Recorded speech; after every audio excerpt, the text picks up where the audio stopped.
I'm the Divine Masculine. I just found out I'm a twin flame. What's next? Welcome to Twin Flame Weekly, episode 22. I'm Cheryl and I'm a catalyst for twin flame healing and ascension, healing the divine feminine heart, one twin flame at a time. But we're not focusing on the divine feminine today. We are focusing on you, divine masculine. And this is a very exciting video, one I've been nudged to share, and I hope this is going to serve you massively. Before we get started, I want to thank all of you for watching these videos, whether you are watching on the DL or whether you're sharing, commenting, liking, tagging friends, whatever it is, in whatever capacity. Thank you for your support. This is such important work and it really means a lot to me to have so much support, so thank you. So if you're a divine feminine and you've been following my work, this may not be for you, but you may want to continue watching just to have the opposite perspective. But if you are a divine masculine, you've just found out you're a twin flame and you do not know where you're going to start, then we're really going to help you today. So before we really jump into the meat of our video, I'll let you know what we're not going to do. We're not going to explain what's a twin flame and what's the point of the journey. We already have all of those videos, so I know you're joining us a little bit later on down the line, but you can certainly find that information on my YouTube or my Facebook page, wherever it is you are watching from. There's lots and lots of resources there, and also on my website cherylmuir.com and on my various social medias. So there's lots of information there for you to chew on what the journey is about, what a twin flame is. But what we're really doing is focusing on you specifically today, what it is to be a divine masculine and what your work looks like. Okay, divine masculines, let's talk twin flames. We might still have a few divine feminines with us watching, but nevertheless, let's really focus on you and what you're here to do in this journey and what your work is. This is really going to resonate with those of you in the divine masculine collective, in the particular soul group that I'm channeling. For those of you who found out you're a twin flame and or your divine feminine has walked away. She's gone, she's donezo, she's been very patient, and now she's had enough and she's walked away. So let me tell you what's going on there. The divine feminine heals before the divine masculine, generally speaking. And by the way, when I say divine feminine and divine masculine, it's not gender specific, but I will say she for divine feminine and he for divine masculine, just for ease and clarity. But you could be a same-sex twin couple. There could be a mixture of different genders, gender identities. That's not what we're talking about. So if I say he, I mean divine masculine, she, divine feminine. It's just easier because otherwise it's a bit of a mouthful to keep saying DM and DF. So generally speaking, the divine masculine, so you guys, you're not going to start your healing until your divine feminine is almost completely healed. So right now, as you're coming to this and you're not new to the journey, but you are more conscious of the journey, you've always been aware of this person, you've known them for a while, but you're now awakening to what this means and why you have not just been able to move on and find someone new. The song I have in my head is a song by The Killers, my favourite band, the best band of all time, I think. And the song is Just Another Girl. So if you don't know what song I'm talking about, listen to that, but that's the message I'm getting through from Spirit. The lyrics are something like, all of my friends say I should move on because she's just another girl. And obviously the whole purpose behind that, the whole meaning of the song is you can't move on and you choose not to move on. And so here we are. So what is happening? So she's almost completely healed now. She's 80% healed and you're just waking up to this, so you're 20% healed. So there's been this huge energetic disparity between you. She's in a much higher place than you are right now, more than likely. This might not apply to all of you, but for the most part, she's really a lot further along on her journey. That's not going to surprise very many of you at all, that she is more spiritually awake. You know this about her. You love this about her. You're intrigued. You don't fully understand, but you do want to know more. Now, because she is further along and you're still back here starting your journey, and I really credit you and honour you for starting your journey, but because you're at the start, she remembers what it's like to be there, and she remembers what it's like to be intensely triggered, to be acting out, to be not behaving in the most respectful of ways, and she's done that too, right? No one is perfect here. There's been bad behavior on both sides of the coin, but she's in a place where she's just no longer willing to accept what's been going on, and she's not sticking around to watch this play out any longer. With all of the work that you're going to be doing on yourself, this is not to get her back, this is not to have an outcome like that.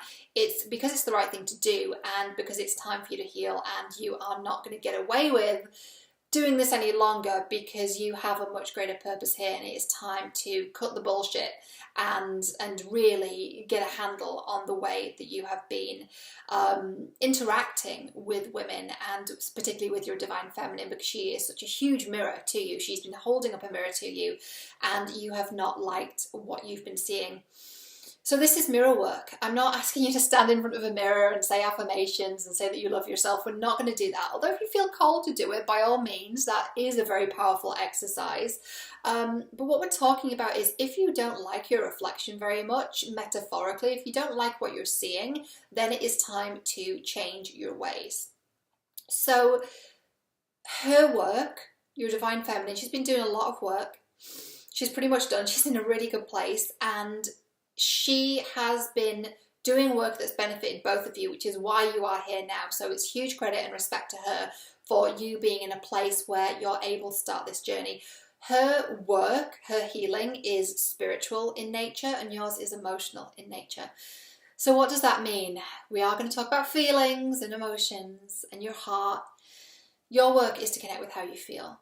Now, you have more than likely been told, as a divine masculine, for those of you who are male, who are in a male body, you've been told that it's not okay to feel your feelings, right? That is a feminine trait, and energetically, yes it is, but we have the balance of both between us. We have both feminine and masculine qualities about us.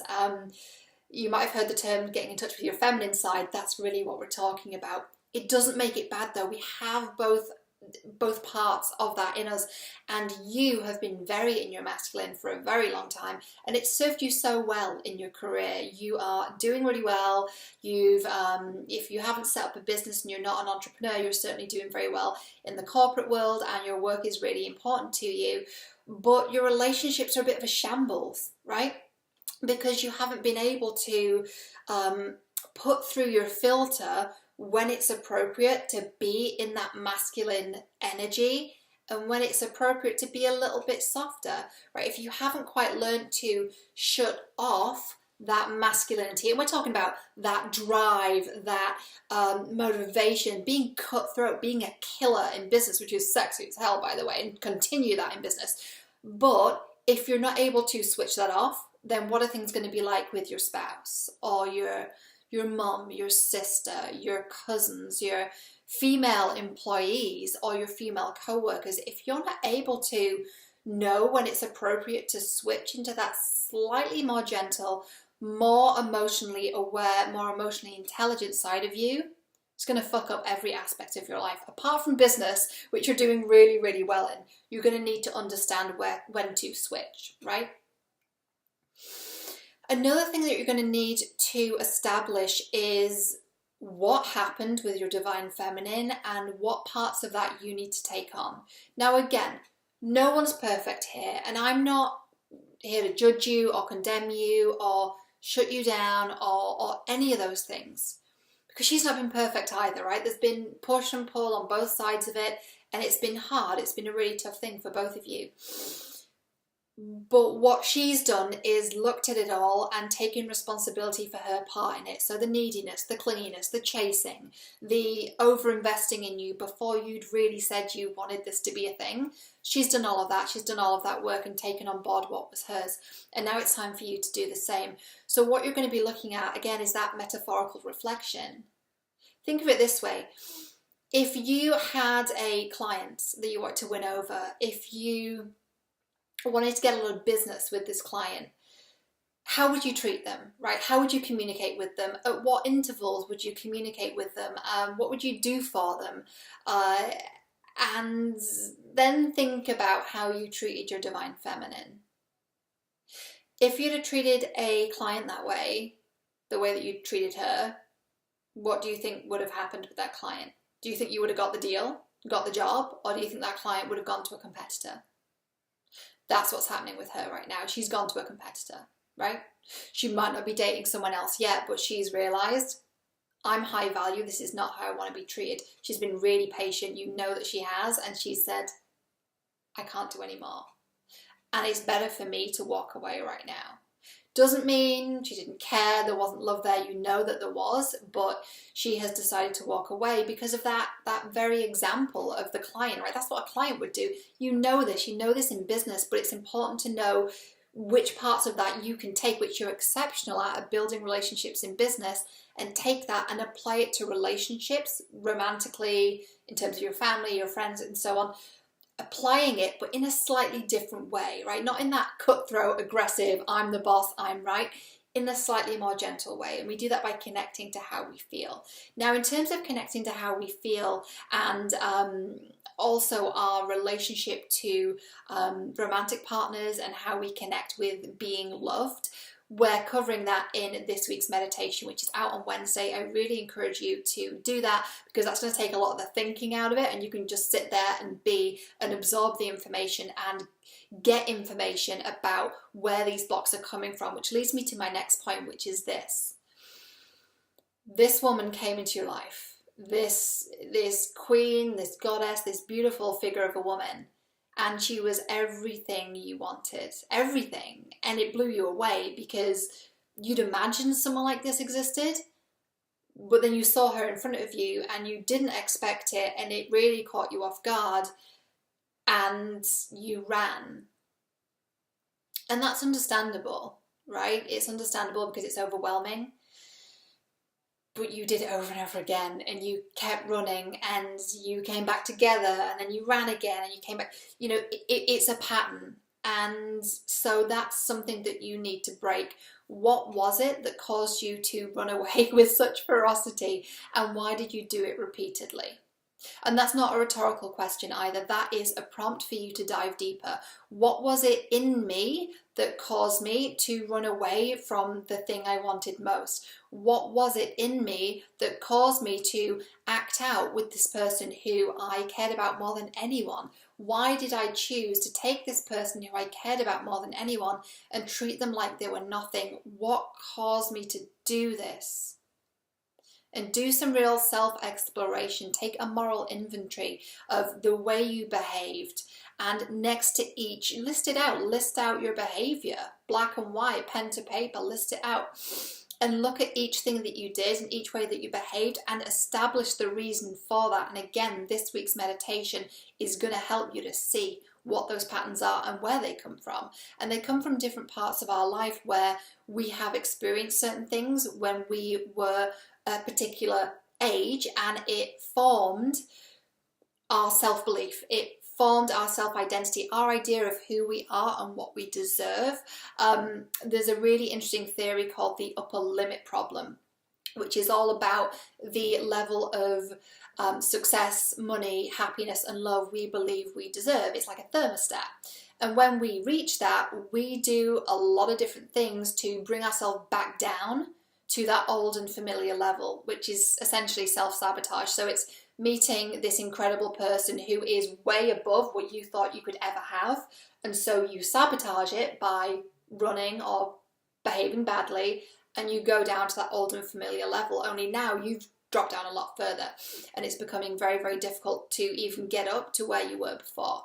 So that's a little bit about what we feel we are able to receive and how we feel about ourselves and whether or not we feel good enough for this person. And perhaps you've shattered those glass ceilings in your career and in various areas of your life, whether it's with possessions, a new car, buying a home, being obviously very financially independent and very astute in business, but not being able to apply that to other areas of your life and really shutting out how you feel because you don't really want to deal with it, and it's not been an area of your life where you've had a particular amount of success, so you think, well, shit, fuck it, I might as well just focus on the thing that I know I can do and I'm just not going to think about the rest of it, but you're being forced now to look at it because of what you're going through.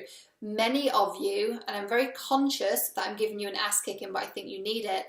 I'm very conscious that a lot of you are in the dark night of the soul right now. The dark night of the soul is when the lights go out.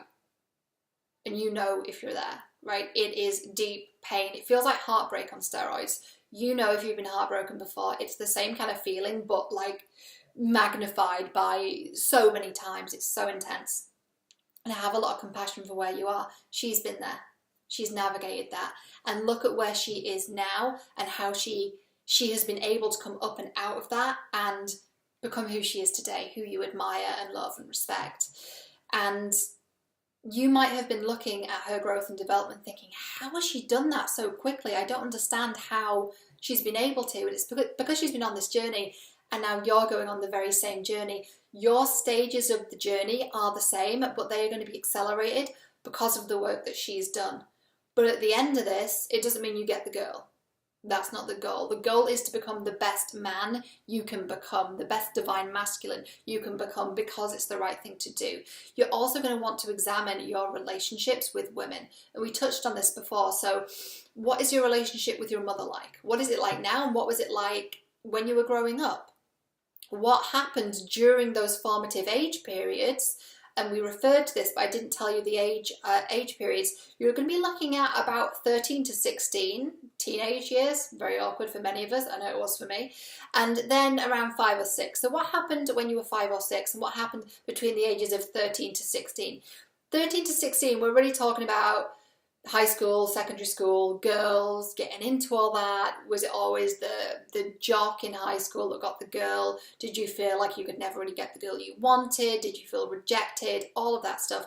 And then when you were 5 or 6, how did you relate to receiving love? So this is about the relationship that you had with your parents. And I'm wanting to express this. I'm being nudged to express this, but I know this is so sensitive. Anything that happened around that time in terms of abuse. I know there are some of you who experienced that. That feels really heavy on my heart.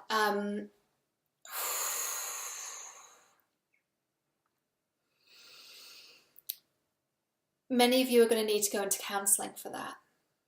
It's not something that a coach can help you with. I work as a coach primarily.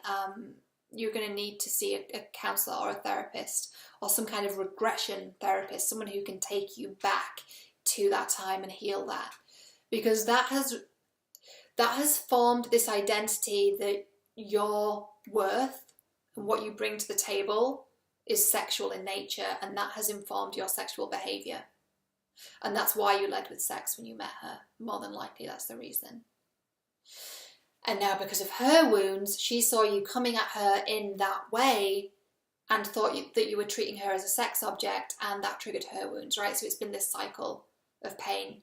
And she's broke out of her cycle and healed that. And now it's your turn to do the same, to look at that and to heal that. That feels really heavy. I'm so sorry that you went through that. And this is so much bigger than just you and her, right? You're aware of what's going on in the world. I don't even need to mention the Me Too movement, but I will, so you definitely know what I'm talking about. It's your turn to heal that now, right? We need you. We need you to look at that. We need you to heal that. For all of us, for your mothers and your sisters, your daughters, if you have them, your cousins, your friends, your co-workers, right? You need to help us by healing that and by addressing where your pain has come from and what's caused you to lead with that sexual mask. What's caused you to do that. And it's because at some point somebody has implanted in you that your value is sex, and it's not. It's so much more than that. And there's a difference too between desiring someone and treating them as a sex object. And it's about you really taking a moral inventory of how you treated her. And this is not going to apply to all of you, but you need to look at that and be really honest with yourself. And I'm feeling really heavy in my heart because I know many of you are there now, and I know that you are feeling that and you feel such tremendous guilt.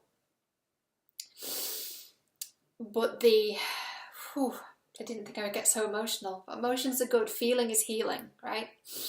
This is really healing for me too, and this is one of the first times it is the first time I'm teaching publicly on Divine Masculine, so thank you for letting me do this, and thank you for receiving this. Lost my train of thought, but that's okay. Where was I?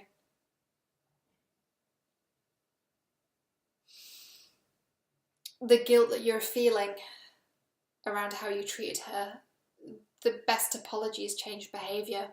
Not so you can get her back, but to honour her. To honour her by being a better version of you, by being a better man, by being the Divine Masculine. Right? That's your work. Divine Masculines, that was some really beautiful work that we did together today. This is not dissimilar actually to how some of my sessions run. So if you do want to work with me one-on-one, I will put the link down below for booking a session with me directly. You can book single sessions until September 30th. After that, we're going into more longer term programs. So if you think there's even a chance that you might need one of these sessions in the future, as long as you make the booking by September 30th, you can confirm and pay for the session by September 30th, but actually make the reservation for the session really at any point in the future. So go ahead and do that and book that in, because they're not going to be available forever. If you do want longer term work, then I will be offering that as well, so stay tuned. We did really beautiful work, and we started to feel and step into how we feel. Feeling is not a weakness, it's actually going to put you above your competition in business, because there are not many masculines who are running their business with heart and tapping into their intuition and their feeling and their heart and incorporating that into their career. I'm not saying you have to lead from the heart and lead like a divine feminine. That's not what I'm saying. Lead like a divine masculine and engage the way that you feel. What's the right thing to do? Right? How is this person going to feel? Tap into that. You already do that, right? You're already so astute when it comes to business deals and sales and marketing and whichever skill set it is that you have in business. And you're actually very, very psychic, and you've been using this all along. You've been using your intuition, which is part of being slightly psychic. I'm just seeing in the reflection of my screen here something flashing. I'm not sure what it's coming from. It's freaking me out a little bit, some kind of weird light. I'm very psychic, I'm very woo-woo. I might be too woo-woo for you, so just take what resonates, and if the rest is a little bit too out there for you, then just toss it, right? Just take whatever is resonating with you right now. But you're very psychic. Intuition is also known as clairsentience, and there are 4 clairs, and I won't go through them now, but there are 4 clairs when it comes to psychic abilities. You've probably heard of clairvoyance, thinking that's being psychic. That's just one part of it, but you have clairsentience, which is intuition, and you also have claircognizance, which is knowing. So you feel and you know, and they're actually psychic abilities. So surprise, you're psychic. And I think you know that you are really waking up to much more than that, and that is probably equal parts exciting and terrifying, bewildering, confusing, all of it. But this is going to put you at such an advantage in business. I just feel like I should say that, because there's some of you that are watching that are like, this is all great, but I mean, I still love my career and I'm not going to give this up and become like, you know, some hippie meditating in a field somewhere. I mean, you can do that too, that's all good. But this isn't about changing who you are. This is about, what's the word, like enhancing who you are. And really taking a look at those wounds which you know have held you back, probably not in your career, but in other areas of your life. Now, as I was looking to the side, which I often do to help me, to help me find my words and to think, I saw this card reading that I did the other day, and I'm like shaking as I see this. It caught my eye, and I'm getting really called to share this with you. It's ancestor spirit, and it says, connect to your lineage. A family wound or pattern can be healed now. Can you see that?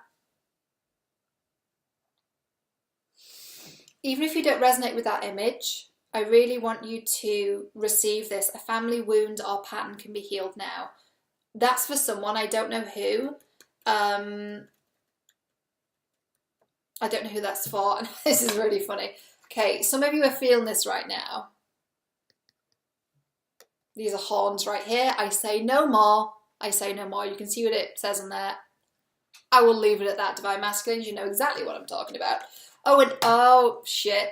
This is actually from a personal reading I did for myself, but I'm interpreting this different for you guys. And I didn't plan to do a reading for you, but I was called to share it. Mother Mary, let go of the need to be right. Let go of the need to be right. Choose peace. Chill out about it.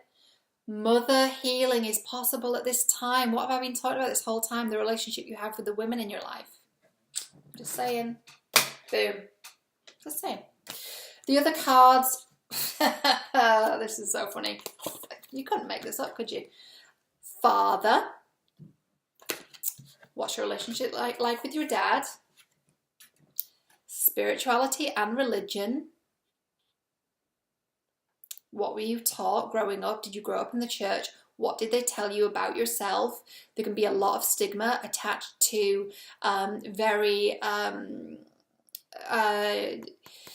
what's the word? I'm hearing the words like indoctrinated, doctrine, some kind of like heavy religious shit. It can lead to a lot of guilt and shame. Guilt is, I shouldn't have done this to you. Shame is, you shouldn't have done this to me, right? Guilt and shame. So some of you need to look at that. And finally, spouse. Some of you didn't choose your partner, right? And you may have been with this partner when you met your divine feminine. You did not want to be in that marriage for a lot of you. I'm not telling you have to leave. I'm just saying it's not of your highest good, and you know that, right? This is what we call a karmic partner, by the way. It means someone that you're meant to learn lessons from, and I know it's not been easy. I know it hasn't. Yeah, so I needed to share that with you. Take what serves you from that. Divine Masculines, beautiful work, beautiful work. I honour you so much. Dig into all of my other content. I've got blog posts to the wazoo. I've got videos. I've got hoes in different area codes. No, I don't really. I've got videos and blog posts and meditations. Dig into that content. If you like the way I teach, if this makes sense to you, if this resonates, if you think that I talk a lot of sense, then yeah, dig into the content that I have and really educate yourself about this. Some of it isn't going to resonate because it's aimed at the divine feminine, but it will help you to get an understanding of this journey and help you to gain an appreciation of the journey that she's been on. This top's really annoying me because it's not straight. I'm a little bit OCD, just a tad. But yeah, you did some really beautiful work today. If you want to find out more about me and dig into the content that I was talking about, you can find me on all the social medias. My handle is at Cheryl J. Muir on Facebook, Twitter, and the Instagram machine. My website is cherylmuir.com. The details of how to work with me are on my website, and I'm also going to put a prominent link of how to book a session with me. Like I said, if you think there's even an outside chance you might need a 1 hour session with me one-on-one, then go ahead and reserve that and book that now, because at the point of September 30th, I'm going to be taking that link down and it's going to be no longer possible to book those single sessions.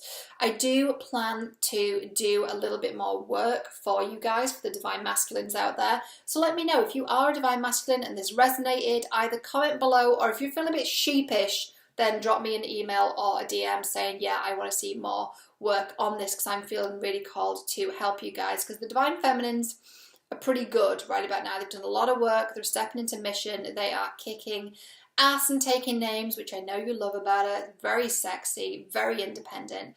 And she's creating and birthing, and that is Divine Feminine energy. So we got you, Divine Masculines. We got you. Okay, that's all. I will see you guys next week. I'm sending you infinite love.